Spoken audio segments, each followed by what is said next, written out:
It does. And I enjoy it though. Undefeated people lose their desperation. You gotta take a few losses to get desperate again. You know? I agree. I agree. Well, I tell you what, Sir. I'm here today with a young man that I admire. Wow. I'm here with Lawrence Hayes today, and this guy is sharp as crap. Okay, he really is, and you got a memory too. And I watch you do weddings where you just pow pow pow pow, just rattle it off. And I mean, to me, that probably means you're doing too many weddings. Right.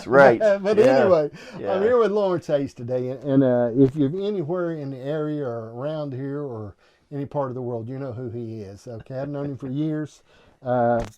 Great pastor. He's a real pastor.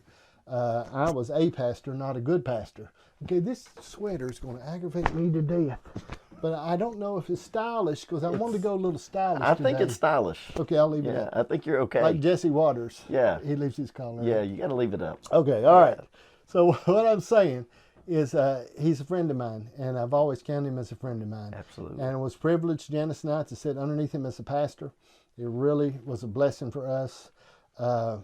And you're sharp in the mind. I mean, I really appreciate that and I admire that in you. Okay, I mean, you got that mind. You can rattle that off, and when you're preaching, you actually stay with the topic.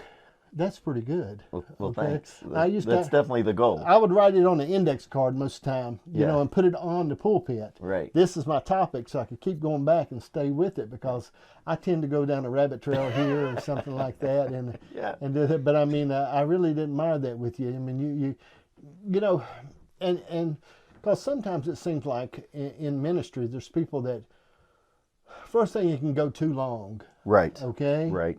And people are not with you Right. when you go that long. Yeah. I mean, you lose them. You lose them. You really can lose Yeah. people. I mean, but one time I was at the church when you were pastor and we were sitting there with you, and I had come and brought my little daughter-in-law and my son. We'd all come that morning, okay? Right. Yeah. And you were doing communion. Well, we'd laid out all night. Okay, we'd been at a horse show somewhere, Bradshaw Mountain or something. Got in time, take a shower. You know, I got one eye open. You know, I come in. You know, well, anyway, you was giving communion, and I fell asleep. And I dropped my wine. I dropped my wine down on the ground, and I happened to see it. I said, "Oh gosh." So I reached and got it back up, and I had just a little bit in the bottom. And my daughter-in-law poured a little bit of hers in there. That is great. I bowed my head. That is great. And that was it. Yeah. I was get gone. it. I was just gone. Hey, It was listen, just- some people told me I'm the cure for their insomnia. So I get it. you know, it wasn't your fault. It was just, you know, I was gone. Oh, yeah. Man. I was just gone. It was just terrible. But it happens. Oh, it's miserable feeling too because you want to stay awake Yeah. and you just can't. Yeah. Yeah. Yeah, one night we'd laid out all night when I was pastoring. We'd laid out all night at a horse show, and they, you know, and which probably was a sin, but we laid out all night anyway. And we was there, and my little old son Colson was running the sound, and my other daughter was running the camera in the back. Yeah. Well, all of a sudden, you know, I had two big monitors in the back of the church that I could see all the time, so I could tell where they were pointing the camera. Right. But all of a sudden, I seen the camera going up, and I looked, and she was asleep. And she was at the back running the camera, and she hadn't pushed it down. And I looked over at my son, and his mouth was open. He was running the sound, had his hand on the soundboard, got sound asleep. She's gone there. I said, well, you know, they got to rest in the Lord. They were poor little babies. Yes. I opposed yes. him. But those are great memories, right? Oh, yes, sir. I mean, it's those kind of things, those kind of curveballs that Yeah. make it. You just talk about a wedding. One Yeah. time I did a wedding, and it was at a Donald Trump golf course. And I mean, it was Man. near Charlotte. Yeah. They had drones. I mean, Right. this thing was well to do. Yeah. And so they gave me the notes that they wanted me to say, which was Okay. unusual for me because I normally go with my own thing. Right. And so at the end of their notes, they didn't have Mr. and Mrs. You know, I pronounce you Mr. and Mrs. Right. I knew her really well, but I Right. didn't know him that well. Okay. So I didn't know his last name. So here they are. They got a drone over me. They got microphones on me. And I go, like to introduce for the first time in public, Mr. And as soon as I said Mrs., I was like, I don't know his last name. And if I whisper, it's going to pick it up. Right.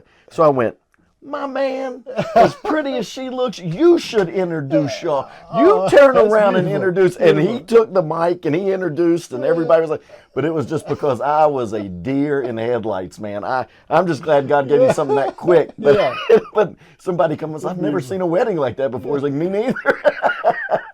So, yeah, those kind of things are great memories, right? Yeah. You know, I almost killed a lady one time at a baptism. I was baptizing her. Yeah. The water was cold, so cold when I was standing there, I could feel nothing. Right. From the waist down, I was completely paralyzed. Right. But I figured, I was doing it. Well, anyway, she hadn't been out of the hospital long. She had heart surgery, and she wanted to be baptized because she thought she's going to die. Yeah. Anyway, so when I baptized her and brought her back up, she couldn't breathe. And she said, I can't breathe. And I said, no, you're okay. But my mind said, she's going to die. Yeah. And I was saying to her, no, hold on, you're okay. But the whole time I'm thinking, I have killed this woman. Right here, but at least she's ready to go. Okay? I mean, it's a whole different, leave it in the water, ain't it? My buddy Steve Jones baptized a lady one time, and she just got out of the hospital, and they put her on a piece of styrofoam. Yeah. And pushed her. When we did, it flipped over. And I almost drowned her. My gosh. It's a dangerous time. Right. It's a ministry's a dangerous time. Yeah, it is. But it's so fun at the same time too, if you let it. I think some people take it too serious. Not saying that you're not supposed to, but you got to take those things that come every now and then. And enjoy. Yeah. I had and we're probably talking about stuff people don't. But anyway, there was a man by the name of Jack Long. He was a TV preacher for years. And he was from up in Charleston. He was on WVVA and Oak Hill and all that for a long time.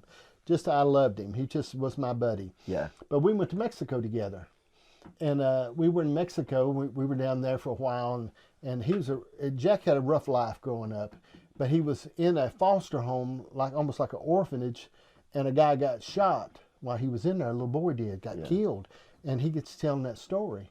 And I listened to him because we was in the mountains back with the Indians, and we were going, and he would tell that story every night and stuff like that. So it got ripped to one night, and I said, you don't mind if I tell your story, do you? Yeah. He said, no, go ahead. I said, I believe I can do it better than you. Okay? So I got to tell him the story about the orphanage and stuff. Yeah. And I can do what I want. Old as I am, who cares? So, I got to tell him the story. He was sitting on front row. He just cried. Yeah. He cried. He said, I'm telling you, I'll never tell it again. You can have that story. No, he just signed it over to you. He just cried. I got it. He said, I've never heard it so beautiful. Well, I tell a lot of stuff because I can. Right. I just figure I can. You know what I mean? Absolutely. I talk about stuff. Yeah.